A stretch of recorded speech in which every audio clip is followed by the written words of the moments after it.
Hello everyone, आप सभी का एक बार फिर से स्वागत करता हूं आपके अपने यूट्यूब चैनल पर। और ये मेरी वीडियो बहुत लंबे गैप के बाद आ रही है। थोड़े हेल्थ इश्यूज थे और थोड़े कुछ काम थे जिस वजह से मैं वीडियो नहीं बना पा रहा था। और मेरे को मालूम है कि हर दिन 2 से 3 वीडियो की डिमांड थी, 3 वीडियो की डिमांड थी, बट मैं एक भी वीडियो अपलोड नहीं कर पा रहा था। तो उसके लिए आई एम सॉरी कि मैं नहीं बना पाया, बट कुछ ऐसे रीजंस थे जिस वजह से मैं नहीं अवेलेबल हो पा रहा था। लेकिन आज मैं फिर से अवेलेबल हुआ हूँ और मैं कोशिश करूँगा कि रेगुलर बेसिस पे आप लोग के लिए वीडियो अपलोड करता रहूँ। तो हम लोगों ने फिजिक्स में 2 चैप्टर का फिजिक्स में 1 चैप्टर और केमिस्ट्री में 2 चैप्टर हम लोगों ने कर लिया है। और आज मैं फिर से केमिस्ट्री ही स्टार्ट करने जा रहा हूँ, क्योंकि फिजिक्स फिर मैं एक साथ सीधा 2 चैप्टर कराऊंगा। तो उससे पहले मैं क्या करूंगा, केमिस्ट्री कवर करा देता हूँ। तो केमिस्ट्री कवर कराने में आज हम लोग ये देखेंगे वो है केमिकल रिएक्शन, और उसके साथ हम लोग रेट कांस्टेंट वाला चैप्टर समझ लो। ठीक है, रेट कांस्टेंट स्टार्ट कर रहे हैं। ठीक है, और इसी में ही अपन आगे बढ़ा लेंगे। समझ लीजिए पहला जो चैप्टर है ना, वो हम लोग स्टार्ट कर रहे हैं, ऐसा समझना ज़्यादा बेटर होगा। ठीक है, तो क्या करेंगे ना कि हम लोग इसको पूरे डिटेल में थोड़ा सा पढ़ेंगे कि ये होता क्या है। देखिए, केमिकल रिएक्शन क्या होते हैं, तो कुछ रासायनिक जो सब्सटेंसेस होते हैं, वस्तुएं होती हैं, या फिर बोलना चाहिए तत्व होते हैं, और एलिमेंट्स जो होते हैं, है ना, वो लोग आपस में क्या करते हैं, क्रिया करते हैं, और भिन्न भिन्न प्रकार की क्रियाएं करते हैं। और क्रिया करके क्या बनाते हैं, वो उत्पाद या फिर प्रोडक्ट बनाते हैं। ठीक है, तो किसी भी केमिकल रिएक्शन की क्या होती हैं, 2 हिस्से होती हैं। एक हिस्सा जो लेफ्ट हैंड साइड होता है एरो का, और एक हिस्सा जो राइट हैंड साइड होता है। तो जो लेफ्ट हैंड साइड होता है, जो अभिक्रिया में भाग लेके कुछ बनाता है, इसको हम लोग अभिकारक अभिकारक बोलते हैं। इंग्लिश में रिएक्टेंट बोलते हैं। थोड़ा हिंदी में प्रॉब्लम है, तो अगर कुछ गलत शब्द बोल जाऊं तो उसको माइंड मत करिएगा। और इसको बोलते हैं प्रोडक्ट। ठीक है, इसको बोलते हैं प्रोडक्ट। ठीक है, तो 2 चीज़ें अभिकारक जो है, या ये जो हमारा रिएक्टेंट है, ये 1 भी हो सकता है, ये 2 भी हो सकता है, ये 3 भी हो सकता है, ये 4 भी हो सकता है। इसकी लिमिट नहीं है। कई चीज़ें मिलकर प्रोडक्ट बनाती हैं। ठीक है ना। और हमेशा याद रखना है कि जो अभिकारक है वो एरो के लेफ्ट हैंड साइड होता है।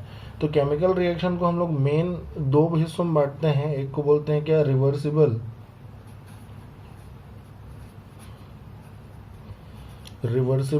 रिएक्शन बोलते हैं एक को, और दूसरे को हम लोग बोलते हैं क्या, तो दूसरे को हम लोग नाम देते हैं इररिवर्सिबल। ठीक है, इररिवर्सिबल, इसे लिख देता हूं मैं।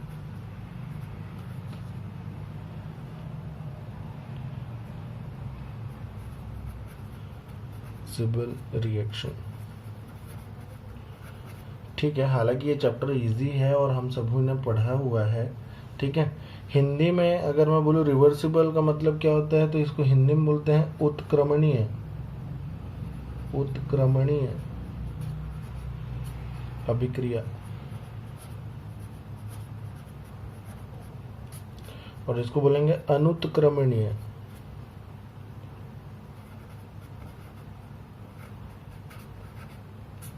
अभिक्रिया।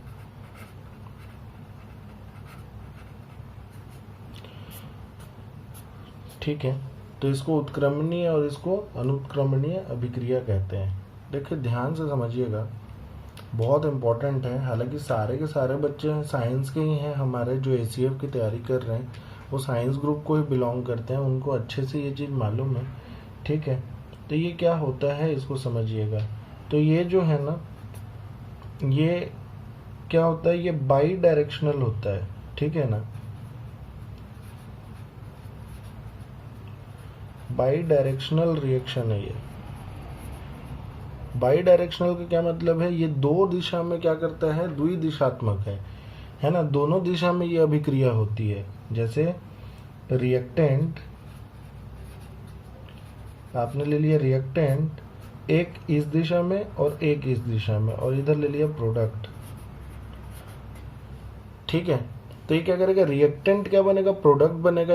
अगर इस दिशा में चलेगा तो रिएक्टेंट प्रोडक्ट बनेगा, और अगर जब इस दिशा में चलेंगे तो ये जो प्रोडक्ट है ये रिएक्टेंट का काम करेगा और ये प्रोडक्ट बना के देगा, ठीक है। तो इसको समझिएगा कि ये होता है, ठीक है। और क्या होता है, तो देखिए इस साइड पे चल रहा है एक रिएक्शन, इस साइड पे भी चल रहा है, ठीक है ना। तो रेट ऑफ फॉरवर्ड रिएक्शन, ठीक है, इसको बोलते हैं क्या, अग्र अभिक्रिया। जो इस डायरेक्शन पे चल रही है, ये देखिए ये वाली जो डायरेक्शन है, बराबर होती है रेट ऑफ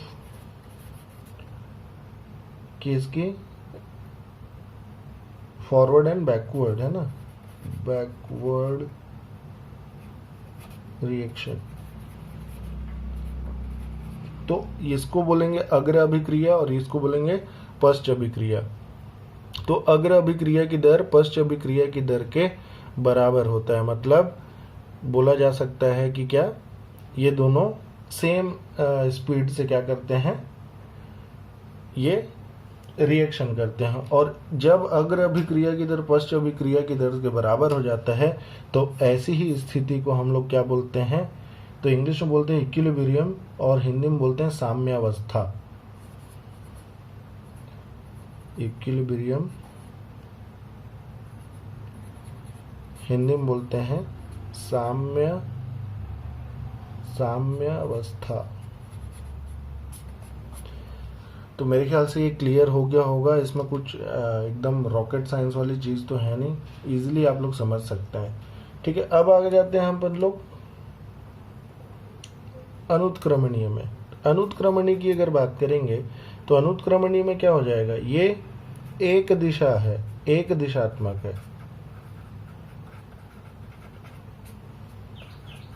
मतलब यूनि डायरेक्शनल है रिएक्शन है,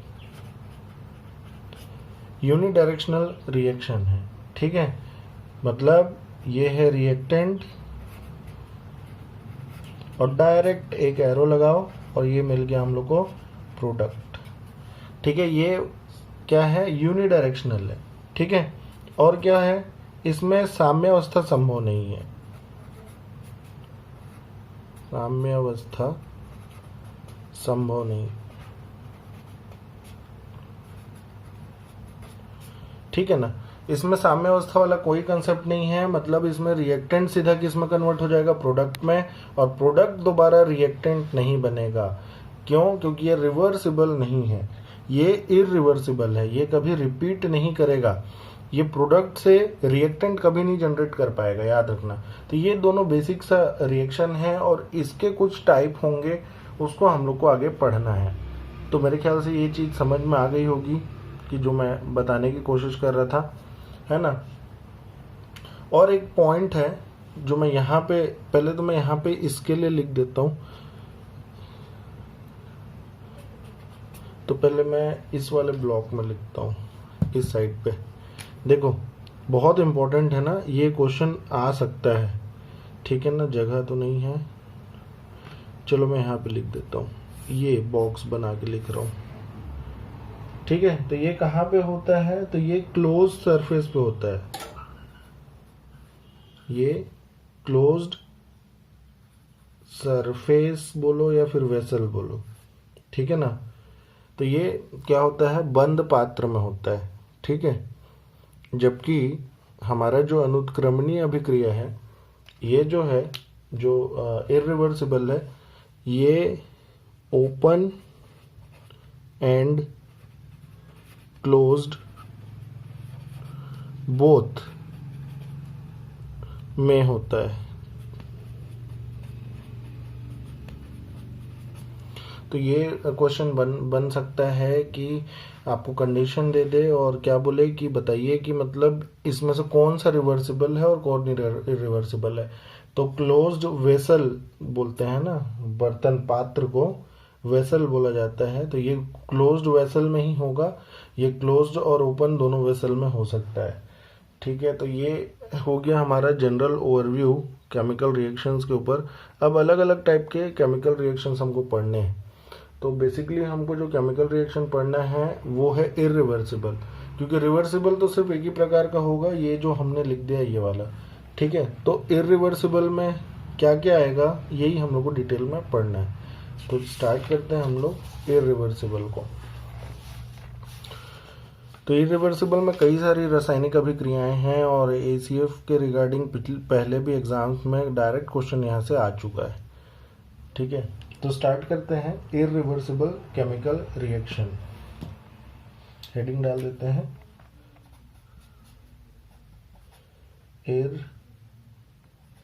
इरिवर्सिबल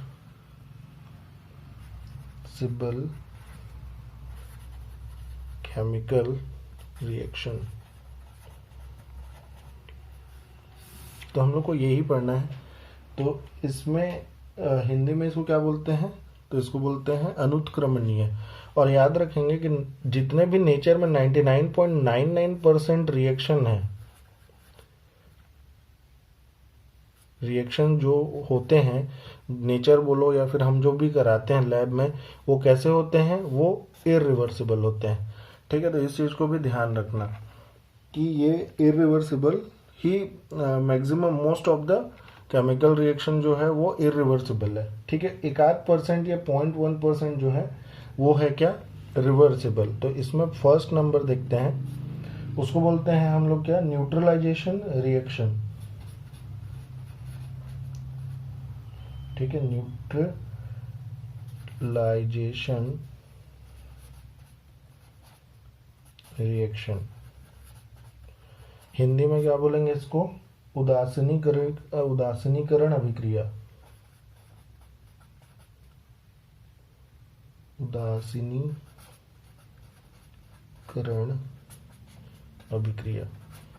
अभिक्रिया को मैं शॉर्ट में लिख रहा हूँ।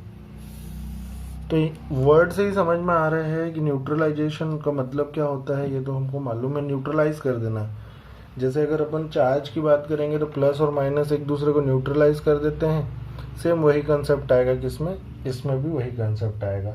तो न्यूट्रलाइज केमिकल रिएक्शन को करने के लिए क्या होता है, तो आप अगर एसिड है आपके पास और उसका रिएक्शन बेस से करा दोगे तो वो क्या हो जाता है, न्यूट्रलाइज होकर क्या बना देता है, तो सॉल्ट बना देता है। और क्या जनरेट करा देता है, तो वाटर को रिलीज कर देता है वहां से।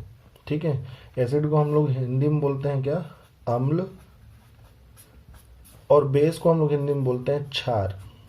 सॉल्ट को बोलते हैं लवण, और इसको तो हम लोग बोलते हैं, सबको मालूम है, पानी या फिर जल। ठीक है, तो ये चीज को ध्यान रखना है। तो इसको समझने के लिए एक एग्जांपल बता दूं मैं कि HCl की अभिक्रिया अगर क्या से कराओ, NaOH से कराओ।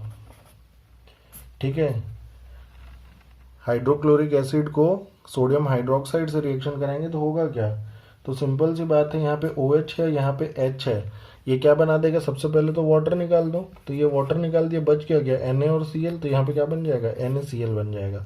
तो ये तो दिख रहा है साफ साफ कि ये सॉल्ट है, ये वाटर है, ये क्या था, बेस कैसे पहचानेंगे, OH लगा हुआ है, जो OH माइनस आयन देता है वो क्या है, बेस है। अभी पढ़ना भी है हम लोग को एसिड और बेस मॉडल। ठीक है, और ये क्या है, हमारा एसिड है। ठीक है, ये हो गया एसिड हमारा। ठीक है, तो जहां पे दो चीजों को क्या करें, मिक्स करने पे क्या मिल रहा होगा, न्यूट्रलाइज हो रहा होगा कोई चीज, मतलब उसकी जो क्षमता है वो किसी शांत चीज में बदल रही है। देखो एसिड एक्साइटेड है, बेस एक्साइटेड है, दोनों एक्साइटेड मिलके क्या बना दिए, लवण बना दिए, शांत हो गया। ठीक है, तो ऐसी चीजें जब बनती हैं तो हम लोग उस अभिक्रिया को बोलते हैं न्यूट्रलाइजेशन अभिक्रिया। एक बार एग्जाम्पल को ध्यान से समझ लेंगे तो ज्यादा अच्छे से समझ में आएगा। तो रसायन में जब भी किसी अम्ल और क्षार का अभिक्रिया होता है वो क्या हो जाता है, न्यूट्रलाइज हो जाता है। हमेशा याद रखना, प्लस और माइनस वाला कंसेप्ट याद रखेंगे तो ज़्यादा अच्छे से समझ में आएगा, ठीक है ना।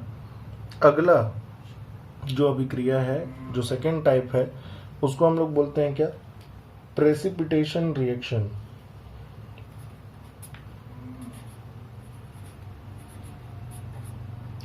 प्रेसिपिटेशन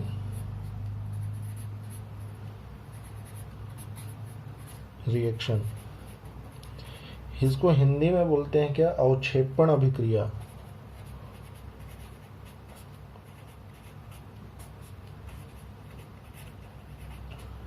इसको बोलते हैं अवक्षेपण अभिक्रिया।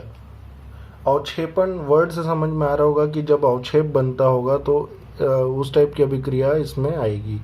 अवक्षेप का बनना सभी को मालूम होगा, छोटी क्लासेस में हम लोगों ने पढ़ लिया है, ठीक है। तो अवक्षेपण अभिक्रिया, तो देखते हैं अवक्षेपण अभिक्रिया क्या होती है।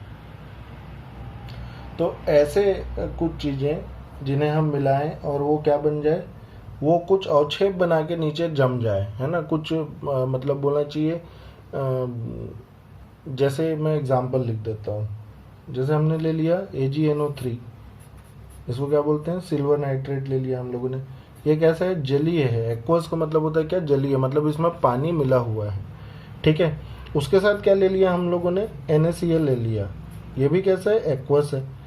जब इसका अभिक्रिया कराओगे तो यहाँ पे होगा क्या, तो देखो अगर मैं इसको ऐसा समझाऊं तो होने के लिए तो और भी चीज़ें हैं बताने के लिए, लेकिन मैं इसको डिस्प्लेसमेंट भी बता सकता हूं कि ये क्या कर रहा है, डिस्प्लेसमेंट रिएक्शन कर रहा है। कैसे, सोडियम और सिल्वर एक दूसरे को क्या कर लेंगे, जगह को बदल लेंगे, तो क्या बन जाएगा, तो बन जाएगा AgCl, ठीक है। और क्या बन जाएगा, NaNO3 सोडियम नाइट्रेट, ठीक है। लेकिन जो AgCl है ना, इसका जो क्या है, तो ये कैसा है, तो ये वाइट कलर का क्या है, PPT को बोलते हैं प्रेसिपिटेट, है ना, अवक्षेप, सफेद कलर का अवक्षेप बन जाएगा। और ये कैसा है, ये जलीय विलयन है, ये जलीय विलयन का वो है ना। तो ऐसे ही अगर आप लोग लेड नाइट्रेट का अभिक्रिया करा लेंगे, है ना, लेड नाइट्रेट की अभिक्रिया करा लो, किससे, तो PbNO3 whole twice lead nitrate बोलते हैं। अगर उसकी अभिक्रिया किससे करा लोगे, उसकी अभिक्रिया अगर सोडियम आयोडाइड से कराओगे तो क्या मिलेगा, तो लेड आयोडाइड बनेगा, और फिर क्या मिल जाएगा, यही चीज वापस से मिल जाएगी। चलो मैं लिख देता हूं इसको भी, देखिए। तो लेड किसको बोलते हैं, Pb, तो Pb नाइट्रेट, ठीक है। और देखो 2 सोडियम आयोडाइड लेना पड़ेगा, ठीक है, क्योंकि 2 मोल में है। जब इसको रिएक्ट कराओगे तो क्या बनेगा, मैंने बोला Pb आयोडाइड बनेगा, और क्या बनेगा, 2NaNO3। ये जो है ना, इसको लिख लेना, ये येलो PPT है, ये पूछ सकता है एग्जाम में, ठीक है ना। तो लेड नाइट्रेट की अभिक्रिया जब सोडियम किससे कराओगे, आयोडाइड से कराओगे, तो हमेशा क्या मिलता है, एक पीला कलर का क्या मिलता है, नीचे में जम जाता है। जिस भी आप वेसल में उसको करा रहे हैं उस अभिक्रिया को, उसके नीचे में जम जाता है। वो क्या होता है, तो वो प्रेसिपिटेट अवक्षेप होता है, किसका, लेड आयोडाइड का। क्लियर है। तो यहाँ तक की चीज़ें तो क्लियर हो गई होंगी, यहाँ तक की चीज़ें तो बहुत ईजी ही हैं, कोई दिक्कत नहीं है। इसके बाद जो तीसरा रिएक्शन देखेंगे बहुत इंपॉर्टेंट है, और स्कूल में मेरे ख्याल से बहुत सारे जो बच्चे होंगे उनको स्कूल में ये चीज़ बिल्कुल क्लियर नहीं हो पाया होगा, क्योंकि जब मैं भी पढ़ता था तो मेरे को भी ये चीज़ क्लियर नहीं हुआ था, बहुत मुश्किल से मेरे को क्लियर हो पाया। तो थर्ड नंबर जो है वो क्या है, थर्ड नंबर जो रिएक्शन है, तीसरी नंबर की जो रिएक्शन हम लोग लिखेंगे उसको बोलते हैं क्या, रेडॉक्स रिएक्शन। रेडॉक्स रिएक्शन, इसको हिंदी में क्या बोलते हैं, हिंदी में भी उसको रेडॉक्स रिएक्शन ही बोलते हैं, या फिर उसका एक नाम भी होता है अपोपचयन। अपोपचयन अभिक्रिया, हिंदी में भी इसको रेडॉक्स ही लिखा जाता है, लेकिन अपोपचयन अभिक्रिया भी बोलते हैं इसको, ठीक है। अपोपचयन, ठीक है, मतलब इसमें क्या होगा, ऑक्सीकरण और रिडक्शन दोनों होगा। रेडॉक्स का मतलब क्या है, red ox, reduction and oxidation, ठीक है। देखो मैं लिख देता हूं, रेडॉक्स का मतलब समझो सबसे पहले। तो what is the meaning of redox? तो रेडॉक्स क्या करता है, दो चीज कंटेन करता है, ठीक है। पहला क्या, ऑक्सीडेशन। हिंदी में ऑक्सीडेशन को क्या बोलते हैं, ऑक्सीकरण। हम लोग बोलते हैं ना ऑक्सीकरण अवस्था, ये है, ये थी, वो थी। और सेकंड जो है रेड, वो क्या होता है, रिडक्शन। इसको बोलते हैं अपचयन।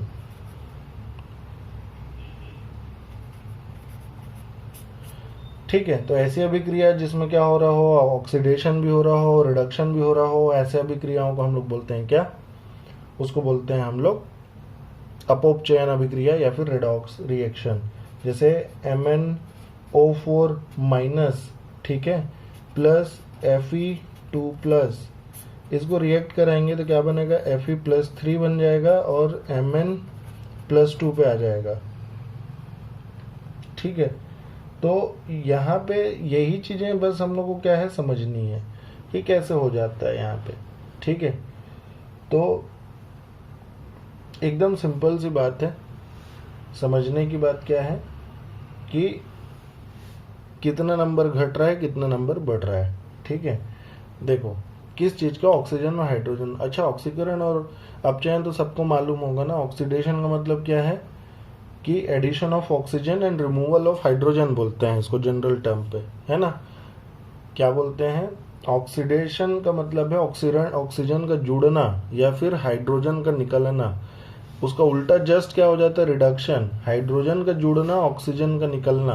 हालांकि ये तो जनरल टर्म है, इसको हम लोग जनरल टर्म में ले रहे हैं, लेकिन अगर देखा जाए यहाँ पे ऑक्सीकरण अवस्था देखोगे Mn की, तो यहाँ पे ऑक्सीकरण अवस्था कितनी है, ये कितनी हो गई, 4 दुनिया 8, और उधर मिलाओगे तो ये कितना लिख लेगा। कैसे निकालते हैं मालूम है, ऑक्सीडेशन नंबर। चलो यहाँ पे Mn का ऑक्सीडेशन निकालते हैं, तो जिसका ऑक्सीडेशन निकालना रहता है उसको x लेते हैं, बीच में प्लस लगाओ, -2, ये कितना है 4, और यहाँ पे माइनस है तो बराबर के उस साइड -1। ठीक है, तो कितना आ जाएगा, x - 8 बराबर कितना, -1। x बराबर कितना, -1 + 8 = 7। तो यहाँ पे Mn जो है वो +7 ऑक्सीडेशन पे है। Mn जो है वो +7 ऑक्सीडेशन पे है। ठीक है, अब उस साइड पे देखो Mn कितने पे है, तो Mn उसमें कितना है, तो Mn वहां पे कितना है, +2 पे है।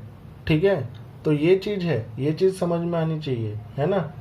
तो देखो Mn का क्या हो रहा है, यहाँ से ऑक्सीजन यहाँ से क्या हो रहा है, रिड्यूस हो रहा है, हट जा रहा है। तो ये ऑक्सीडेशन होगा कि रिडक्शन, सॉरी ये रिडक्शन रिएक्शन होगा। यहाँ पे Mn का क्या हो जा रहा है, रिडक्शन हो जा रहा है। +7 से कहाँ पहुंच जा रहा है, +2 पे पहुंच जा रहा है। ठीक है, Fe को देखो, Fe कैसे कन्वर्ट हो रहा है, Fe कैसे कन्वर्ट हुआ, तो यहाँ पे ज्यादा इलेक्ट्रॉन था, यहाँ पे कम हो गया। यहाँ पे था कम इलेक्ट्रॉन, यहाँ पे इलेक्ट्रॉन ज्यादा हो गया। ठीक है, +7 मतलब क्या है, 7 इलेक्ट्रॉन बाहर जा चुका है Mn का। अब +2 मतलब 5 इलेक्ट्रॉन वापस आ गया उसके पास। ठीक है, वैसे ही Fe+2 मतलब Fe का 2 इलेक्ट्रॉन बाहर है, अब कितना इलेक्ट्रॉन बाहर चला गया, तो 3 इलेक्ट्रॉन बाहर चले गया। तो ये क्या हो गया, ऑक्सीडाइज हो गया। ठीक है, देखो इलेक्ट्रॉन का बढ़ना, ठीक है ना, या प्लस बोलो आयन का बढ़ना, या फिर इलेक्ट्रॉन से ही आयन बनते हैं। इलेक्ट्रॉन के बढ़ने को हम लोग क्या बोलते हैं, रिडक्शन, और इलेक्ट्रॉन के कम होने को हम लोग बोलते हैं ऑक्सीडेशन। ऐसा भी याद रख सकते हो, ठीक है ना। Gain of electron is reduction and loss of electron is oxidation. बहुत इंपॉर्टेंट टर्म है और ये बहुत ज़्यादा इंपॉर्टेंट है। हो सकता है कि डायरेक्ट बोल दे कि ऑक्सीकरण अवस्था में इसकी ऑक्सीकरण नंबर कितना है। ठीक है, तो ये समझ में आ गया होगा। ऑक्सीडेशन एंड रिडक्शन जब होगा अभिक्रिया में, तो उसको हम लोग बोलेंगे रेडॉक्स रिएक्शन। ठीक है, ऑक्सीडेशन और रिडक्शन किसको बोलते हैं, तो इसको भी आप लोग अच्छे से दिमाग में बिठा के रखिएगा। ठीक है ना। तो अगला देखें, तो अगला क्या है, तो अगला क्या है, तो चौथा नंबर का जो अभिक्रिया है उसको हम लोग बोलते हैं क्या, तो उसको हम लोग बोलते हैं 4th नंबर, उसको बोलते हैं हम लोग थर्मल डिकम्पोजिशन।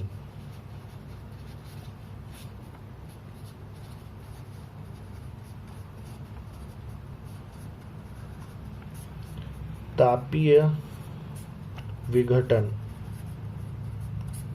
इसको हम लोग बोलते हैं तापीय विघटन। सपोज आप कुछ चीज भी दे रहे हो, ठीक है ना, जैसे KClO3, तो इसका 2 मोल ले लो। आप दे रहे हो, इसको हीट किए तो ये 2 KCl और 3O2 गैस में टूट गया, ठीक है। तो जब ऐसा चीज हो कि आप क्या कर रहे हो, ब्रेक कर दे रहे हो, ठीक है, आप नहीं कर रहे, मतलब आप गर्म कर रहे हैं किसी चीज को, तो वो क्या हो रहा है, स्वतः ही क्या हो जा रहा है, वो रिएक्शन परफॉर्म हो जा रहा है, ठीक है ना, ताप देने पे। तो ऐसे चीजों को हम लोग क्या बोलते हैं, तो ऐसी चीजों को हम लोग बोलते हैं क्या, थर्मल डिकम्पोजिशन, ठीक है। तो थर्मल डिकम्पोजिशन अच्छे से ध्यान रखेंगे कि कौन कौन सा मतलब होता है, कहाँ कहाँ पे थर्मल डिकम्पोजिशन होगा। तो बेसिकली इरिवर्सिबल रिएक्शन में हम लोग इतनी चीजें देखते हैं। अब जो आता है वो है सेकेंड टाइप, और सेकेंड टाइप में हम लोग देखते हैं रिवर्सिबल रिएक्शन को, ठीक है। तो सेकेंड टाइप जो होता है उसको बोलते हैं रिवर्सिबल केमिकल रिएक्शन, ठीक है।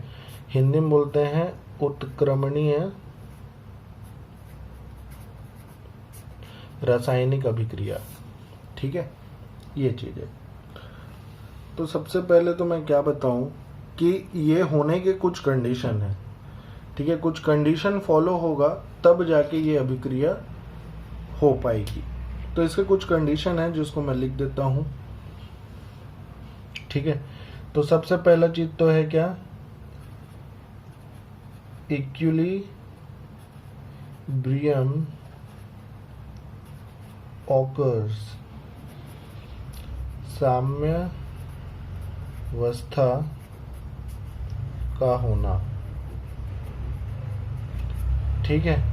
दूसरी पॉइंट अगर मैं देखूं, या फिर यही है साम्यावस्था, ये तो इसका क्या क्या प्रॉपर्टी हो सकता है, तो देखो डेल जी, मेरे ख्याल से पढ़े होंगे 12th क्लास में, तो ये है ना, CG CBSE दोनों बोर्ड में है। इसको बोलते हैं क्या, Gibbs free energy, Gibbs free energy, है ना। हिंदी में क्या बोलेंगे, गिब्स, और एनर्जी को तो मालूम है ऊर्जा, फ्री को बोलेंगे मुक्त, ठीक है। ये क्या होना चाहिए, शून्य होना चाहिए, डेल जी का मान हमेशा शून्य होना चाहिए। और क्या होना चाहिए, देखो, तो rate of forward reaction rate of backward reaction के हमेशा बराबर होना चाहिए। और क्या होना चाहिए, और देखो आगे पढ़ना है हम लोग को, उसको मैं यहाँ पे लिख देता हूँ, ठीक है। हमेशा क्या होना चाहिए कि Kc का जो वैल्यू है, ठीक है, वो 1 होना चाहिए, ये भी ध्यान रखेंगे, ठीक है। Kc क्या है ये सब हम लोग देखेंगे आगे, डिटेल करेंगे इसका। ये तो पूरा बहुत लंबा चलेगा ये चैप्टर, क्योंकि हम इसी में ही रासायनिक साम्य, इक्विलिब्रियम, ये सारी चीजें कवर कर देंगे, ठीक है। तो मैं अभी इसको यहीं पे क्या कर रहा हूँ, अभी फिलहाल के लिए लिख दे रहा हूँ, ठीक है।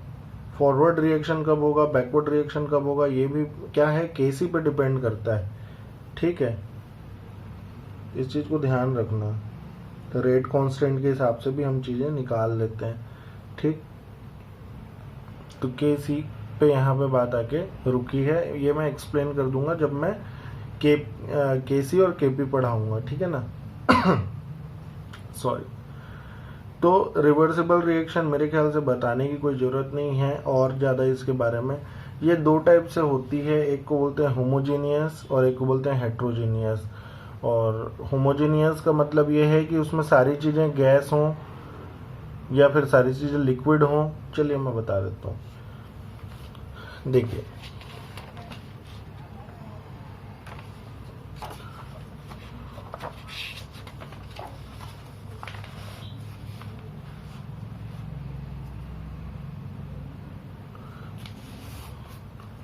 ठीक है, तो रिवर्सिबल रिएक्शन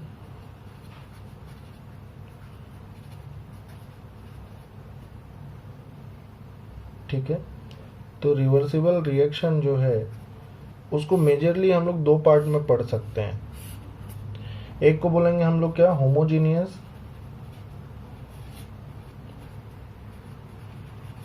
रिएक्शन, एक को बोलेंगे हेट्रोजीनियस रिएक्शन।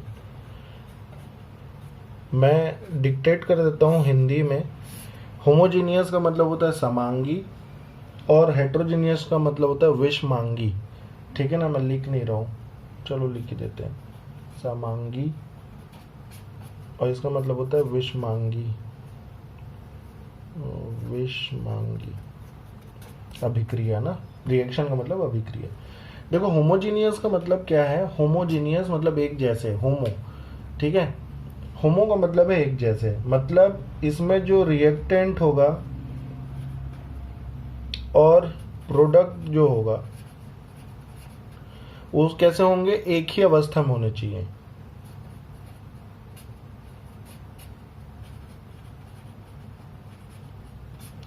एक ही अवस्था में होंगे।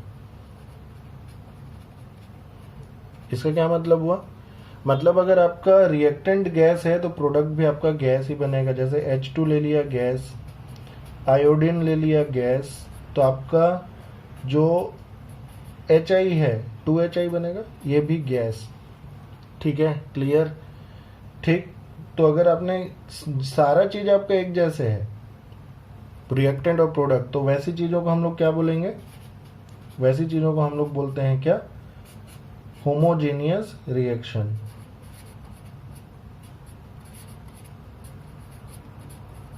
देखिए मैं एग्जांपल लिख दिया हूं, तो मेरे ख्याल से समझ में आ गया होगा। बहुत सिंपल सा छोटा सा कंसेप्ट है, कोई बहुत बड़ा कंसेप्ट तो नहीं है। विषमांगी अब मेरे ख्याल से समझ में आ गया होगा। होमोजीनियस का जस्ट उल्टा, मतलब इसमें क्या हो सकता है कि इसका ये सॉलिड है सपोज, अब ये क्या हो सकता है, सॉलिड, और किस में ब्रेक हो सकता है, तो ये अलग अलग अवस्था में हो सकते हैं।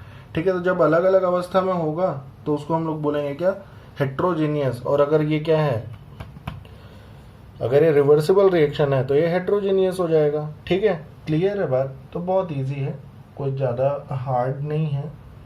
ठीक है ना। आयरन का भी एक रिएक्शन देख सकते हो। अगर आप क्या करोगे, आयरन को पानी में डालोगे ना तो रस्ट बनता है एक, है ना, और क्या होता है, हाइड्रोजन गैस वहां से निकल जाती है। तो मेरे ख्याल से समझ में आ गया होगा। इसमें रिएक्टेंट, ये आधा लिखो ना, रिएक्टेंट, प्रोडक्ट क्या होते हैं, इन डिफरेंट फॉर्म। ठीक है ना।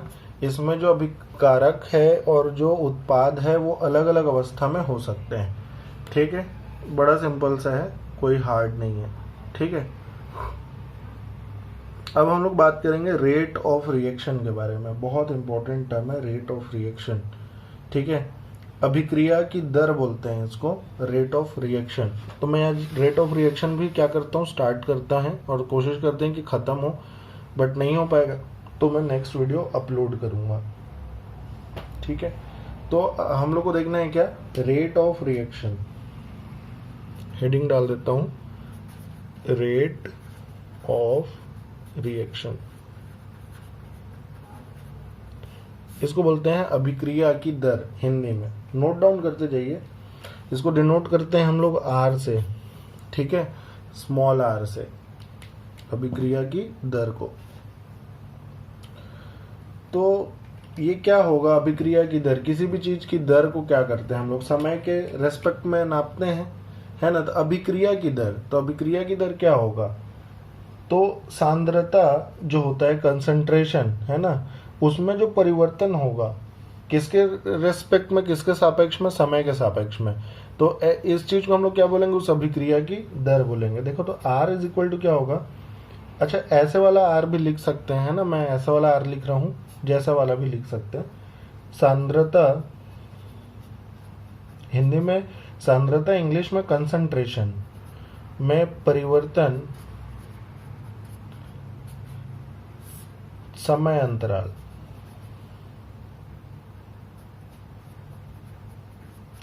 समय अंतराल को बोलते हैं क्या? Time duration.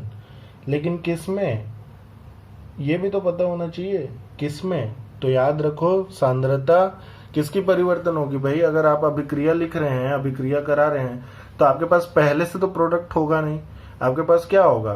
तो पहले आपके पास होगा सिर्फ और सिर्फ रिएक्टेंट होगा, है ना। आपके पास अभिक्रमक होगा, ठीक है। तो अभिक्रमकों का सांद्रता में जो परिवर्तन होगा समय के रेस्पेक्ट में, समय के सापेक्ष में, उसको हम लोग क्या बोलेंगे? उसका रेट बोलेंगे, या फिर उसका बोलेंगे क्या हम लोग? दर बोलेंगे, अभिक्रिया की दर बोलेंगे, ठीक है। इसका जो मैं यहाँ पे लिख देता हूँ। सपोज हमारे पास A है और A से क्या मिल रहा है? B मिल रहा है। तो अभिक्रिया की दर कैसे लिखेंगे? R इज इक्वल टू कैसे लिखेंगे? dA/dt। या फिर क्या लिख सकते हैं? अगर समय अवधि अगर ये छोटा समय के लिए है, एट इंस्टेंट टाइम जैसे इंग्लिश में बोलते हैं ना, किसी क्षण के लिए। और अगर आप लंबे समय के लिए देखेंगे तो इसको लिखेंगे क्या? डेल A बटे डेल टी, ठीक है। तो ये जो होगा ये रेट ऑफ रिएक्शन होगा। और याद रखना ये हमेशा माइनस लिखते हैं हम लोग, क्यों? क्योंकि ये घटता है, ठीक है। अगर मैं इसके यूनिट में जाऊं, एसआई यूनिट पे जाऊं, है ना, मात्रक पे जाएं, तो क्या होगा? तो ऊपर क्या है? सांद्रता। सांद्रता किस में होगा? मोल पर लीटर में, ठीक है। अपॉन में क्या आ जाएगा? सेकेंड टाइम है ये, ठीक है। तो एसआई यूनिट क्या हो जाएगा इसका? यहां लिख देते हैं, है ना। ये हो जाएगा मोल पर लीटर पर सेकेंड। तो ये ऐसा यूनिट हो गया, ठीक है। तो ये बड़ा इजी सा टर्म है और इसको बहुत इजीली से क्या कर सकते हैं? समझ सकते हैं हम लोग, ठीक है। और क्या बोल सकते हो? और भी एक चीज लिख सकते हैं, जैसे यहाँ पे मैं एक और एग्जांपल दे देता हूँ। इधर रिएक्टेंट, इधर प्रोडक्ट। तो अभिक्रिया की जो दर होगी, जो R होगा, माइनस dR dt बराबर होगा किसके? प्रोडक्ट के सांद्रता में जो परिवर्तन होगा। लेकिन ये धनात्मक परिवर्तन होगा क्योंकि प्रोडक्ट बन रहा है। किससे बन रहा है? तो ये जो हमारा रिएक्टेंट है वो रिड्यूस हो रहा है, तब जाके प्रोडक्ट बन रहा है, ठीक है। तो ये चीज को इम्पोर्टेंट है, इसको समझना है। ये अभिक्रिया की दर को दिखाता है, ठीक है। तो ये अभिक्रिया की दर लिखना तो मेरे ख्याल से बहुत आसान है, कोई भी लिख सकते हैं, ठीक है। मैं कुछ लिख के दिखा देता हूँ, कुछ एग्जाम्पल ले लेते हैं। सपोज एग्जाम्पल्स देख लेते हैं।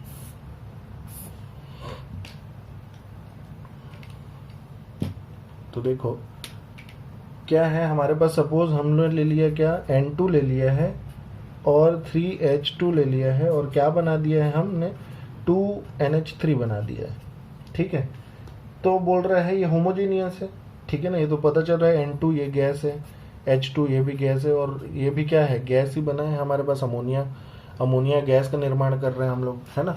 हाइड्रोजन और नाइट्रोजन को मिला के अमोनिया का निर्माण कर रहे हैं हम लोग, ठीक है। तो देखते जाओ, बड़ा सिंपल सा है। इसके लिए हम जो दर स्थिरांक लिखेंगे, दर स्थिरांक बोलता हूँ, सॉरी, रेट कांस्टेंट जो लिखेंगे, हाँ वही है, दर स्थिरांक है बोल सकते हैं। कैसे लिखेंगे? तो माइनस लगाते हैं, मैं बोला था d, क्या लिखेंगे? N2 by dt is equal to, देखिए ये दोनों में बराबर का चिन्ह आएगा ना। यहाँ पे जो भी कोफिशिएंट लिखा रहता है, जो भी गुणांक रहता है, वो क्या हो जाता है? बटे में चले जाता है, dH2 बाई dt, ठीक है। और यहाँ पे कितना है? 1/2 dNH3 लिख लेंगे और dt, थोड़ा सा जगह शॉर्ट हो गया। ये जो बड़ा ब्रैकेट का सिंबल है ना, इसको बोलते हैं सांद्रता, ठीक है। इसको हम लोग बोलते हैं क्या? सांद्रता, कंसंट्रेशन को शो करता है। लेकिन और एक चीज बता दूं, आगे जाके हम इसी पे ही डिस्कस करेंगे कि हर जगह ये सांद्रता का मतलब क्या है? संपूर्ण रसायन, है ना। जैसे सांद्रता, तो यहाँ पे जो N2 और H2 है, ठीक है, इसका पूरा जो क्वांटिटी है संपूर्ण रसायन का, उसको सांद्रता बोलेंगे उसकी। लेकिन हो सकता है आगे कई सारे रिएक्शंस देखेंगे जिसमें पता चलेगा कि हमने जो भी अभिकर्मक लिए हैं, जो भी रिएक्टेंट लिए हैं, उसका पूरा पार्ट यूज नहीं होकर उसका आधा यूज हो रहा होगा, या उसका बोल सकते हैं 1/3 या फिर 1/4 हिस्सा यूज हो रहा होगा। ठीक है, जब ऐसी चीजें जब देखेंगे ना तो ये जो सांद्रता का सिंबल है ना ये बदल जाएगा। सिंबल तो यही रहेगा लेकिन उसको वहां पे सांद्रता नहीं बोल के हम लोग बोलेंगे क्या, एक्टिव मास बोलेंगे। ठीक है, सक्रिय द्रव्यमान जिसको बोलते हैं। तो आगे आने वाला है ये सक्रिय द्रव्यमान क्या होता है, इसको हम लोग को देखना है आगे जाके। ठीक है, तो बहुत इंपॉर्टेंट है ये, बहुत ज़्यादा इंपॉर्टेंट है। तो मेरे ख्याल से रेट ऑफ रिएक्शन लिखने आ गया होगा आप लोग को। रेट ऑफ रिएक्शन कैसे लिखते हैं, हमेशा उस पर नेगेटिव लगाते हैं, है ना, और लिखते हैं। तो मेरे ख्याल से बहुत ज़्यादा सिंपल है। ACF 2017 का एक क्वेश्चन देख लेते हैं। एक क्वेश्चन आया था ACF 2017 में और एकदम सिंपल सा क्वेश्चन था, लेकिन बहुत लोगों ने उसे बना नहीं पाया होगा, आई एम श्योर, क्योंकि कई लोगों को तो मालूम ही नहीं होगा कि ये क्वेश्चन बनाया कैसे जाए। तो देखो मैं क्वेश्चन लिख देता हूं। तो क्वेश्चन है, देखो भाई ये ACF 2017 का सवाल है, क्वेश्चन पेपर में जाके देख सकते हैं। तो बोलता है रेट ऑफ रिएक्शन के बारे में सत्य कथन को चुने। ठीक है, या फिर मैं बोलता हूं, चलो यहाँ पे क्वेश्चन लिख देते हैं, सॉरी मैं देख ले पाया था। तो ये है CaCO3 का तापीय विखंडन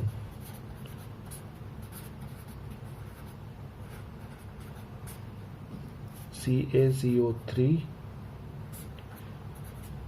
ठीक है, देखो ये रिवर्सिबल में नहीं है ना, ध्यान रखना। CaO बनाएगा और क्या बनाएगा, CO2 बनाएगा, के लिए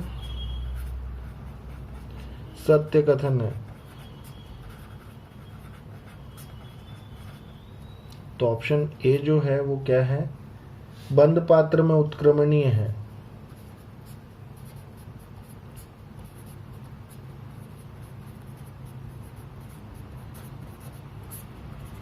ये पहला ऑप्शन है। बी ऑप्शन, खुले पात्र में अनुत्क्रमणीय है। ठीक है, अनुत्क्रमणीय। सी अगर देखेंगे तो ए और बी दोनों बोल रहा है, और डी ऑप्शन क्या है, समीकरण संभव नहीं है।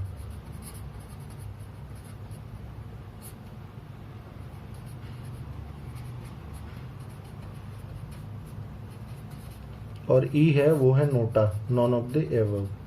ठीक है, देखो क्वेश्चन बोल रहा है द थर्मो, मैं इंग्लिश में बोल देता हूँ, हिंदी में तो लिख ही दिया है। The thermal decomposition of CaCO3 calcium carbonate have the following statement, find the true statement. बोल रहा है सत्य कथन को ढूंढिए। तो पहला जो कथन दिया है वो बोला है, जो ऊपर में अभिक्रिया जो लिखी हुई है रिएक्शन, क्या बोल रहा है कि द एबव रिएक्शन, ऐसा तो टर्म वर्ड्स में नहीं है लेकिन मैं पढ़ के बता देता हूँ। The reaction is reversible in closed vessel, जो पहला ऑप्शन है। सेकेंड ऑप्शन क्या बोलता है, the reaction is what, irreversible in open vessel. Third option बोलता है ए एंड बी बोथ, मतलब जो ऑप्शन ए है जो ऑप्शन बी है वो दोनों। डी ऑप्शन बोलता है द रिएक्शन या फिर द यस द रिएक्शन और इक्वेशन इज नॉट पॉसिबल, मतलब रिएक्शन संभव ही नहीं है। और लास्ट ऑप्शन तो क्या बोलता है कि इनमें से कोई नहीं। तो भैया इसका आंसर क्या होगा, तो इसका आंसर मेरे ख्याल से सबको पता होगा। जिन लोग थोड़ा समझे होंगे वो लोग सीधा इसको टिक कर देंगे। तो ये तो सही दिख ही रहा है कि ये कैसा है, अनुत्क्रमणीय है। लेकिन अगर मैं विसल को बंद कर दूंगा तो ये कैसा हो जाएगा, ये उत्क्रमणीय भी हो जाएगा अगर ढक्कन लगा दें। मतलब ऑप्शन सी हमारा क्या होगा, करेक्ट होगा। ठीक है, तो ऐसे डायरेक्ट क्वेश्चन आए हुए हैं यहाँ से। मैं जो बोला वो समझे होंगे ना, दो कंडीशन बताया था। और देखो कई अभिक्रिया ऐसी होगी जो खुले पात्र में कैसी होगा, वो अनुत्क्रमणीय होगा, लेकिन बंद पात्र में क्या होगा, वो उत्क्रमणीय भी होगा। ठीक है, तो ऐसी कंडीशंस भी आती हैं। ठीक है, तो समझना है उसको। इसलिए आप लोग को थोड़ा सा तो दिमाग लगाना है कि कैसा हो रहा है करके, कहीं ऐसा ना हो कि मतलब जानते हुए भी गलत करके आ जाएं, फिर उसके बाद तो माथा पीटने से कोई मतलब नहीं है ना। और भी क्वेश्चन आ चुका है, और भी पूछा है कि इसमें से कौन सी अभिक्रिया उत्क्रमणीय है, ऐसा भी क्वेश्चन है। तो मैं काम करूँगा, मैं उसको आप लोग को नेक्स्ट क्लास में बता दूंगा, है ना। या फिर चलो मैं एक क्वेश्चन और करा देता हूँ, ठीक है, एक और क्वेश्चन करा देते हैं।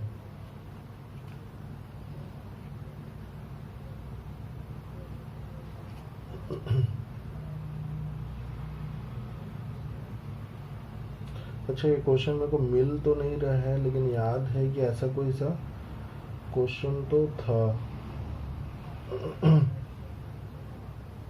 अच्छा चलो ठीक है, मैं करा देता हूँ। मैं फ़ोन से क्वेश्चन पेपर देख के मैं करा देता हूँ। एक क्वेश्चन तो है क्योंकि इसका, चलो मैं करा देता हूँ। ठीक है, मिल गया क्वेश्चन, नोट डाउन कर लेना, मैं नोट कर देता हूँ यहाँ पे। निम्न में से कौन सी अभिक्रिया उत्क्रमणीय है, क्वेश्चन है। ये भी 2017 एसीएफ का है, ठीक है। बोलता है निम्न में से कौन सी अभिक्रिया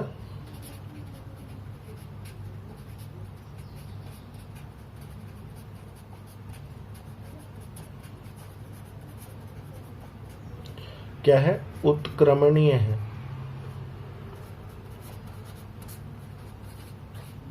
ऑप्शन ए बोलता है AgNO3, ये एक्वस में है, प्लस HCl, ये भी एक्वस में है, और ये बनाते हैं क्या, AgCl,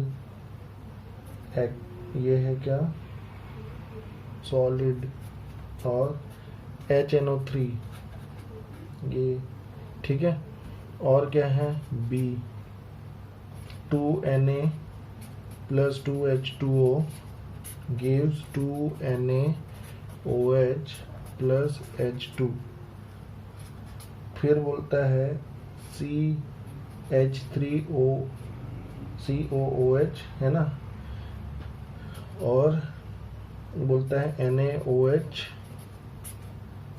और CH3COONA प्लस H2O, और D जो है वो है PbNO3 whole twice plus 2NaI और PbI2 प्लस 2NaNO3, ठीक है।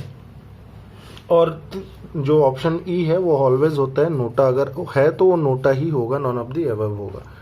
तो ये बोलते हैं कि इसमें से कौन सा अभिक्रिया क्या है, बोल रहा है इसमें से कौन सी अभिक्रिया जो है वो उत्क्रमणीय है। तो एकदम फटाफट देखते हैं। पहला जो एग्जाम्पल है, जो पहला और अभिक्रिया लिखा है वो क्या लिखा है, AgNO3 को HCl से आप करा रहे हैं। सिंपल सी बात है, सिल्वर कभी भी डिजॉल्व नहीं हो रहा है, यहाँ पे क्या बना रहा है, सिल्वर क्लोराइड बना रहा है, और वो प्रेसिपिटेट है, ठीक है। और HNO3 क्या है, गैस है, गैस बन के उड़ जा रहा है, ठीक है। तो ये अवक्षेप अभिक्रिया है। दूसरा अभिक्रिया देखो, क्या कर रहे हो, NaOH बना रहे हो, है ना। एक क्या ले रहे हो, मेटल ले रहे हो, और उसको पानी में रिएक्ट करा रहे हो, और क्या बना दिए, उसका एक बेस बना दिए, और हाइड्रोजन गैस क्या कर दिए, निकाल दिए।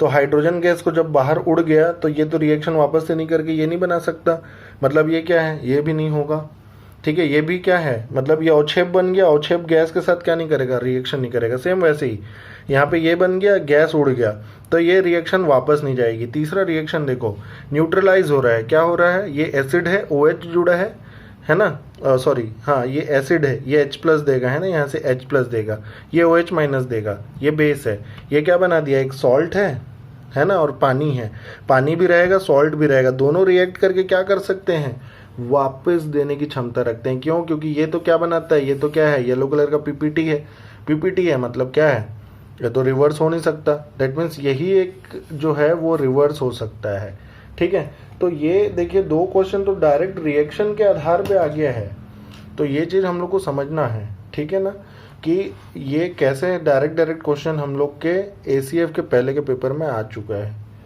तो उम्मीद करता हूँ आज की क्लास आप लोग को अच्छी लगी होगी, और आगे भी हम लोग को करना है क्लास, मैं कोशिश करूँगा रेगुलर क्लास कराने की, पूरी कोशिश रहेगी मेरी।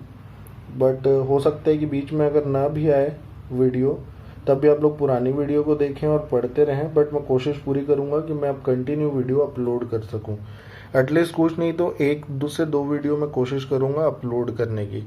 लेकिन तब तक आप लोग पढ़ते रहें, मेहनत करते रहें, क्योंकि परीक्षा कभी भी हो सकता है। जो डेट है, एक्सपेक्टेड डेट, हो सकता है उससे पोस्टपोन्ड हो जाए, क्योंकि जो पेंडेमिक सिचुएशन चल रहा है, जो अभी कोरोना काल जो हमारा चल रहा है, उसकी वजह से ऐसा हो सकता है, संभव है।